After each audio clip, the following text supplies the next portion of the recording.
On September 28th of this year, Hurricane Ian made landfall in southwestern Florida as a Category 4 hurricane. It caused catastrophic damage and flooding, but that wasn't the end of it. Just 2 days later, on September 30th, it made a second landfall in South Carolina after picking up some strength over the Atlantic Ocean, adding to the devastation and chaos. Now, we saw freight rates do some really strange things during this time, and that's exactly what we're here to talk about today.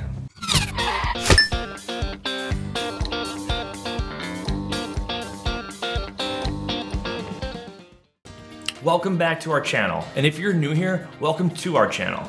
I'm Nate with Freight 360, and in today's video, I'm going to be talking about storms and how they can impact freight rates and capacity in the trucking market.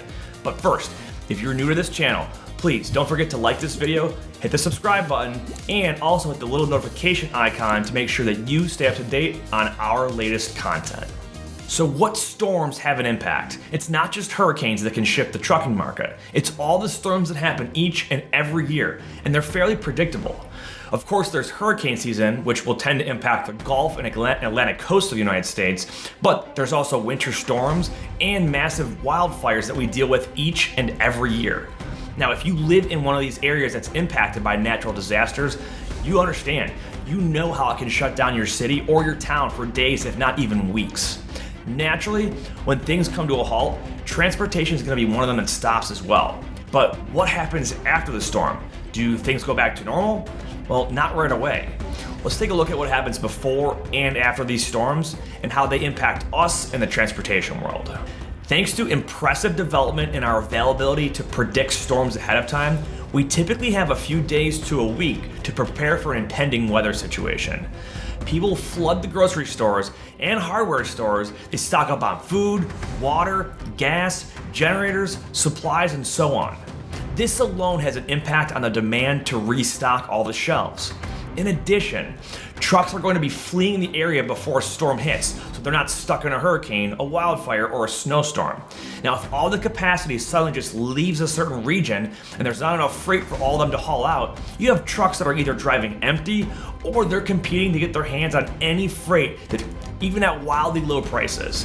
Now, if you look back to Hurricane Ian and the days leading up to the landfall, trucks were fleeing north out of Florida to regions like Georgia and into the Carolinas.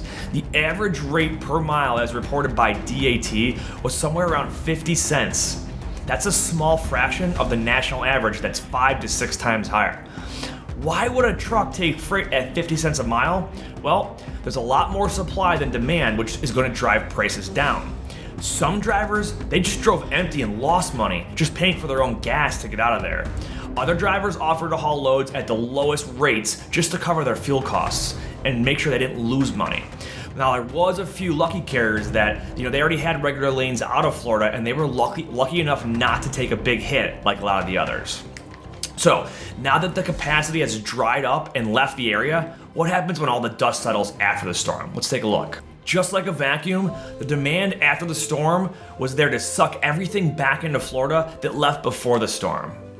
In addition to the normal trucking capacity that operates in that Florida region, the demand surged to get emergency supplies, building materials, cleanup crews, and everything else needed down into Florida. Shelves had to get restocked at grocery stores, gas stations, hardware stores, warehouses, distribution centers, and so on. The U.S. governmental agency FEMA started sending their emergency supplies and food into the affected areas as well. This all had to be done on trucks, which caused the market to flip from practically zero to sky high when it comes to demand. So when demand is extremely high and the supply of available trucks is literally limited to the physical fleet sizes that operate in that area, the price skyrockets. So now instead of 50 cents a mile to get a truck into Florida, we saw rates more than double their standard average. It wasn't very uncommon to see rates like $5 to $6 a mile just to get a truck back into the impacted area after Hurricane Ian. There's only so many trucks, and customers know that they have to pay a premium in order to secure capacity in a time when they need it most. So what can we take away from all this? Well, first, we know that hurricane season happens every single year. We know when it happens, and we know that winter weather comes every single winter. That's when it's at its worst. We can plan and predict these situations, so we should be planning way ahead of time. Have a conversation with your customers and your carriers too, and the time that lead up to these storms. Get set up with FEMA well before hurricane season if you plan to help coordinate the transportation of the recovery efforts.